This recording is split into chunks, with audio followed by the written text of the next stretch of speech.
Hey everyone, welcome back to another edition of Up and Under. I'm your host, Chris Turner, and we have a very special guest today. We have the head coach for Penn State Rugby, Justin Hundley. Hi, Justin. Thank you for joining us. How are you doing today? I'm doing well, thanks, Chris. Appreciate being on the call. Looking forward to kind of getting our brand out there a little bit. No, definitely. And that's what the main reason why we're here today is just to really talk about Penn State, the Eastern Conference, and any season hopes and expectations you might have. So just to kick things off, big matchup this weekend against number 7 Kutztown, while your club is ranked number 8. Just talk to the fans a little bit about the rivalry, about this upcoming weekend, and what it means for your club. It's a big rivalry. It's been around for a long time since before my playing days at Penn State. Kutztown was always kind of a team on the schedule that you knew was going to be a battle, whether it was there or whether it was here at home. And I don't think anything's changed. Doc Jones down at Kutztown has done a fantastic job with his team. He's recruiting really well, so they're a really strong program this year. And I think from their results, you can tell that they're making a run at the Rugby East. Obviously our goal every year is to win the Rugby East. So this is a huge matchup this weekend, and the boys have trained well this week. So I'm looking forward to being a part of it tomorrow. Definitely. And there's never really been a clear-cut favorite in this conference, at least within my experience of playing, because it's always been a toss-up. And having such an unstable conference where you really don't know who's going to come out on whether each weekend or at the end of it, how do you really set your team and its players' minds and motivating them to continue just chipping away that one of these bigger teams might fall and you could just slip in right behind them? Like, how do you kind of balance that with your club? It's definitely a balancing act, and I think the Rugby East every year has got more and more competitive. I know before my time at Penn State, it was kind of Army Penn State were the two teams to beat, and now you've got the likes of obviously St. Bonaventure playing really well this year, NDC are playing really well, UMW are in now, and they're a tough opponent. So I think it's a general understanding from the guys that every week is going to be a really tough ask to get up and play, and there's no easy games anymore. That there have been a few in the past that on the schedule for whatever reason, teams up and down that they kind of looked like a bit easier of an opponent going in, so you could maybe rest some guys. But the reality is now we've got to play our best players, and everyone has to play really well every week. And I think just that general understanding by the guys and just by their competitive nature, they get up every week for every game. So it actually makes the coaching piece a little bit easier. There's no real drop off and let off in training ever. So it's that side of it becomes I guess a little bit easier when that the guys coming up on the weekend aren't we're going to travel and we're going to win by 100 points, because that does nothing for the league at all. So I think the close competitions that we're having in the Rugby East is phenomenal for not only for us as a program, but just rugby in general in the States. I completely agree with you. And you had mentioned that your club's competitive nature. And I feel like a lot of clubs around the nation that aren't D1A or maybe even D1A, but a lot of them have this mindset where we'll show up to the pitch, we'll try our best, and what if we get a win, we get a win.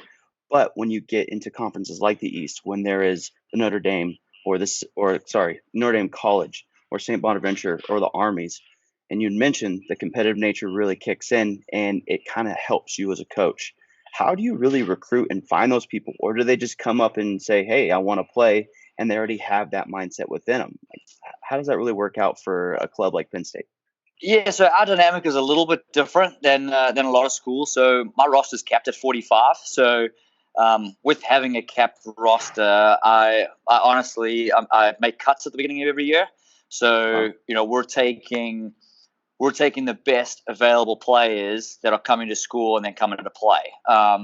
So I think part of that feeds into that competitive nature, because not only is it a challenge to get on the squad at the beginning of the year, but then week in and week out, there's a mindset of battling for a spot in that top 23 every Saturday, because everyone wants to play on the first side.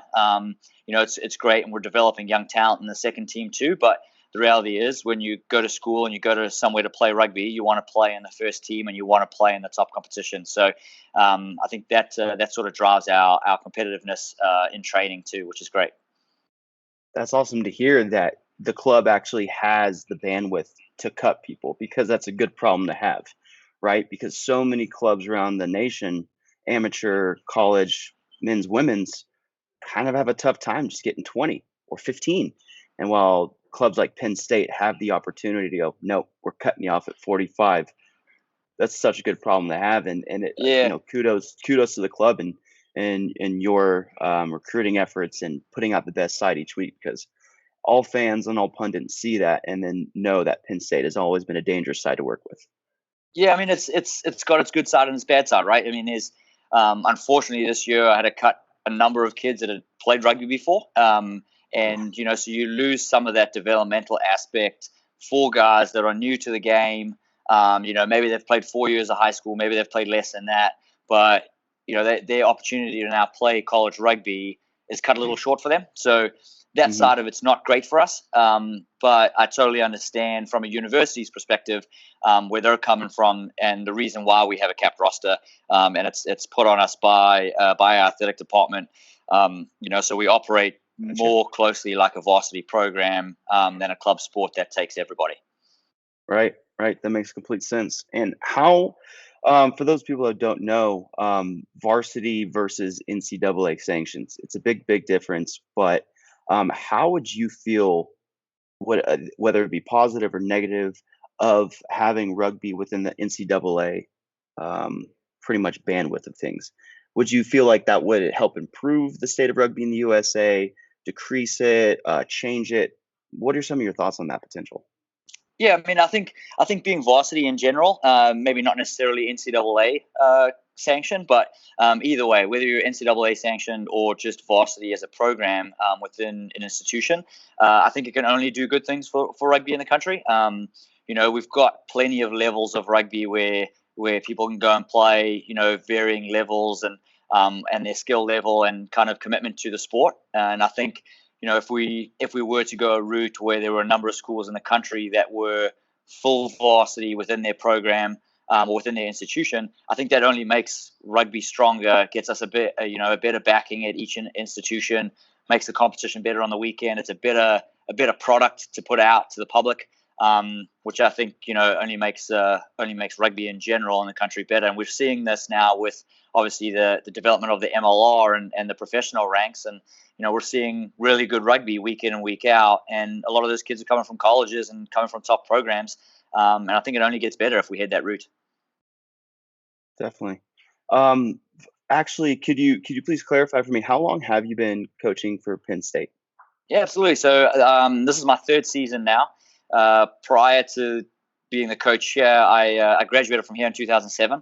Very Was cool. an was an assistant coach at West Point for 4.5 years, and then worked at Xavier High School for about the same before coming. So Mhm. kind of came full circle after 10 years and came back to Penn State and took over as the head coach in 2017. So, Great, great. Well, before I go on to my next question, because of that, but you had mentioned Xavier High School. That's out in New York, right? yes, correct. And Yep. and I believe we may have.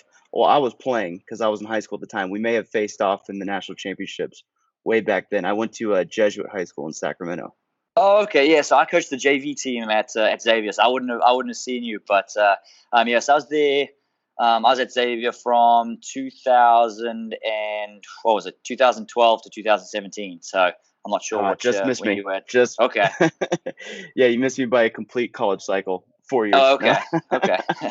But anyway, no, that's awesome though. I mean, it's crazy how small of a world rugby is and the people you meet. But anywho, the reason I asked how long you've been a tenure coach at Penn State was because with the MLR recently being that same amount of time, how has that affected your players' mentalities, recruiting, anything related to actually playing at the next level? Like, have you seen a huge jump of interest, or is it kind of plateaued?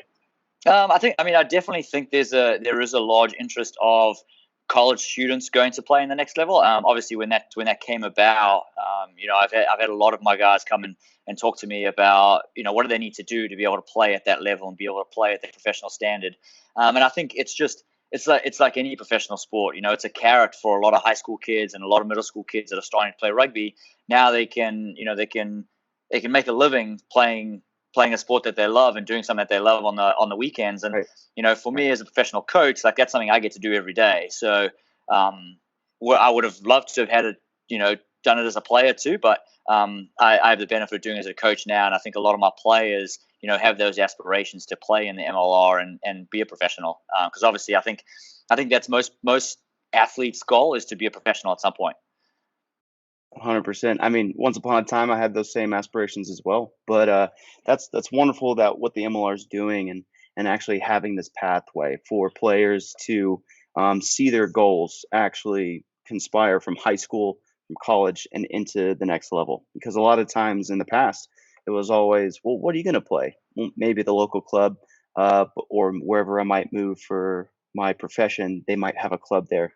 But now it's actually, oh, I could potentially go through this pathway of just being a professional player and thinking of nothing else, barring hopefully that the player stays healthy and everything.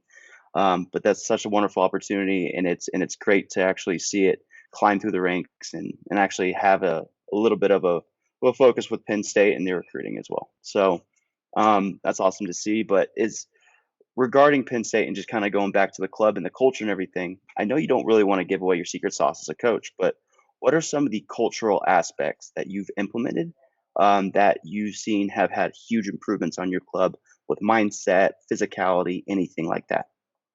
No, I mean, so I walked into a pretty fortunate situation. The coaches that were here before me, they're all good coaches, and they had set a pretty good foundation of success and building the program to a nationally competitive program. And I think just Penn State's in general as a sporting culture is a culture of excellence. So Right. that drives some of the aspirations of guys coming here to play rugby. They want to be a part of a winning culture, and that's what we're trying to breed. Is while we're winning on the field, academics is huge at Penn State, and it's important that guys coming here they're getting a good degree, they're leaving, they're getting good jobs. But then we're looking to build the person. We want guys to leave here as leaders, whether it's on the rugby field, in their professional life, in their personal life. We just want to give them kind of the best, the best avenue to be as successful as they possibly can moving forward. Right, right. That's wonderful to hear, because so many opportunities have grown, at least in the past few years, when it actually comes to implementing a culture that is focusing on the individual rather than the end results after a Saturday's match, which we feel like time and time again in the long run is completely better for the athlete, not only mentally, but having their confidence uh, improve moving forward. But shout out to creating that culture, sustaining it, and bettering the human aspect rather than the rugby aspect, at least beforehand. Yeah, I mean, I So, think exactly. I think you touched on it exactly. As the results on the weekend come if everyone's happy and everyone's training hard, and I think that comes from building the person first rather than worrying about what that win-loss comment looks like. And it kind of plays back into the game if we can take care of the little things on and off the field, and put ourselves in the best place to perform, then the results will come on the weekend. totally agree. So, Coach, we have a few more minutes here. Again, thank you for your time. But just to wrap things up, what are some of the highlights of not only the club but the campus that some maybe high school students that are watching this could really compare themselves to and really actually apply and go play for Penn State one day? What are some of those highlights that you'd like to put out there for those kids? Yeah, I mean, I think I mentioned it just now is that the Penn State breeds a sporting culture of excellence. We have a great support from our athletic department that puts us in a good place to be successful. As a school, we're a top quality university with the largest dues paying alumni association in the world.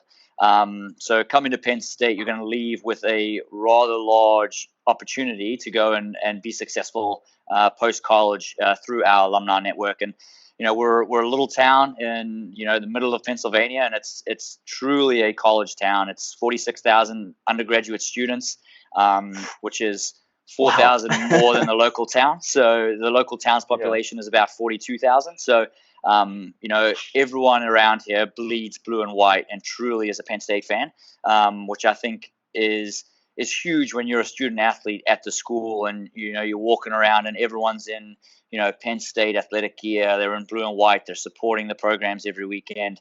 I think it's a phenomenal culture, and I'm extremely biased. I went to school here, loved every moment of it, and now being back is just fantastic. Hey, that's the part of being biased, right? You actually have that experience to share because, I mean, if you truly didn't like it there, obviously you wouldn't be coaching. So, Exactly. ev- everyone, look, Coach Hundley here returned back to the land of Happy Valley just because of this program. It's culture, it's city, everything. So, down here below, I'll be highlighting all the Facebook, the social media, and the website to get in touch with Coach if you're interested in playing. But before we wrap up, I just have a couple funny rugby questions that maybe from your prior playing days you can maybe relate to a little bit. Okay. So if you had a magic wand in your hand, you were able to flick it, and anything were to happen after that flick, you were to take one position away from the game in 15s. Which position would it be and why? As a former fly half, I would take away the number 7 position because I got a fair few amounts of damage from some number 7s over the years. So I think I would take that threat away. Definitely. No, it's always good to have a little bit healthier body to recover on Sundays if you're a fly half. Yes. 100% agree.